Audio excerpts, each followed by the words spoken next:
We're talking with Dan Vogler this evening, talking about the Mock Convention tonight. He's an alumnus of Westminster College, and he currently serves as chairman on the Board of Commissioners right here in Lawrence County. Mr. Vogler, thank you for being with us this evening. Thanks for having me.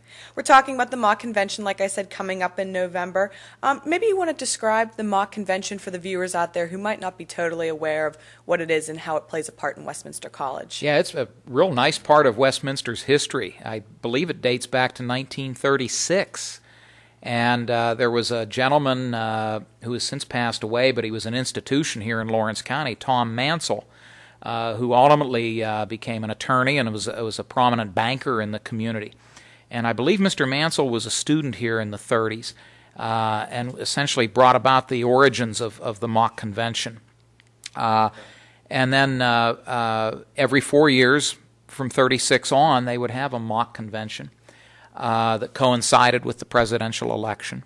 My understanding of the history is that initially it was strictly a Republican convention, but then they decided that they would do the party out of power. And I can relate back personally to 1980, spring of 1980, in fact. I was a junior here at the time. Mm-hmm. And the convention was held down at the field house.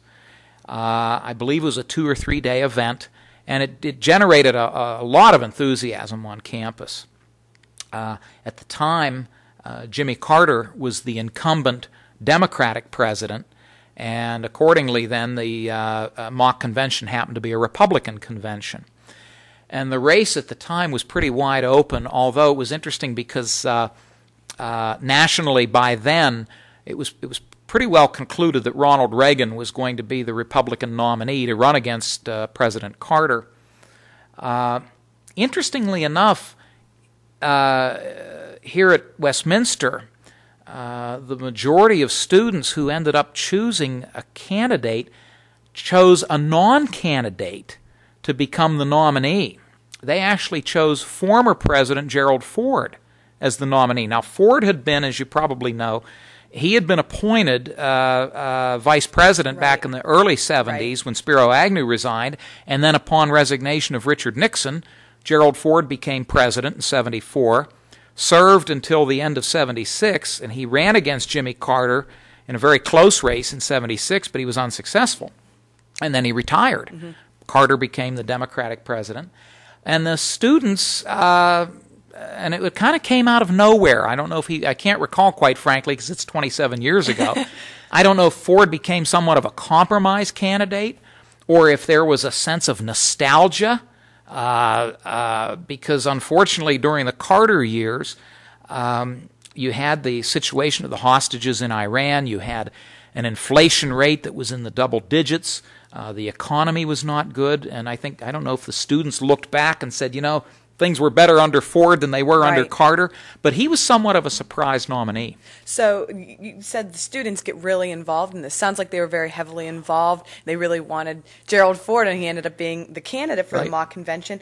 Maybe talk about what was your role in the mock convention? What part did you play? Because it's a very heavily student-involved organization. It was, and somewhat coincidentally, my role was a little more limited than it might normally have been. Because at the time, and again, that was spring of 80, I was actually a candidate for an elective office here in the community. I was running for the state legislature, and I was somewhat preoccupied with that. I was 21 at the time.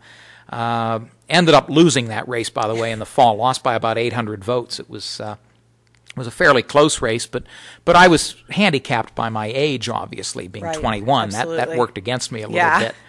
But anyhow, so my role in the mock convention was somewhat limited. But I do remember, you know, you had students who, of course, chaired various candidates' campaigns, and then you had students who chaired each state delegation.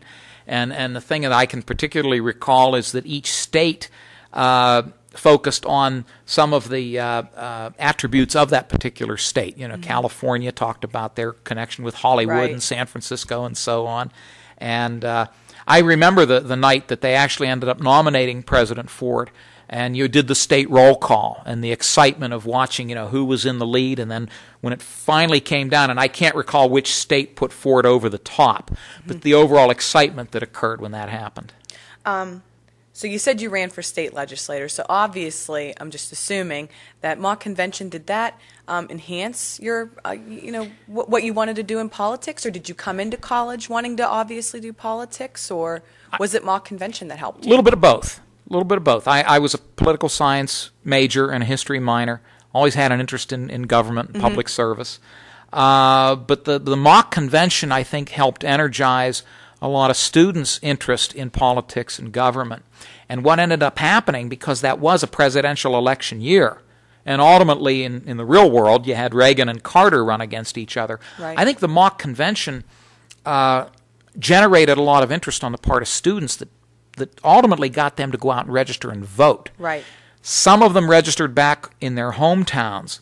A lot of them registered here on campus, which is legal, and a lot of them registered here on campus, which ultimately helped my candidacy as a student from Westminster. So yes, it helped. It was a win-win-win. It got a lot of students involved in politics. It led them to register to vote. And my being a candidate, it helped my race as well.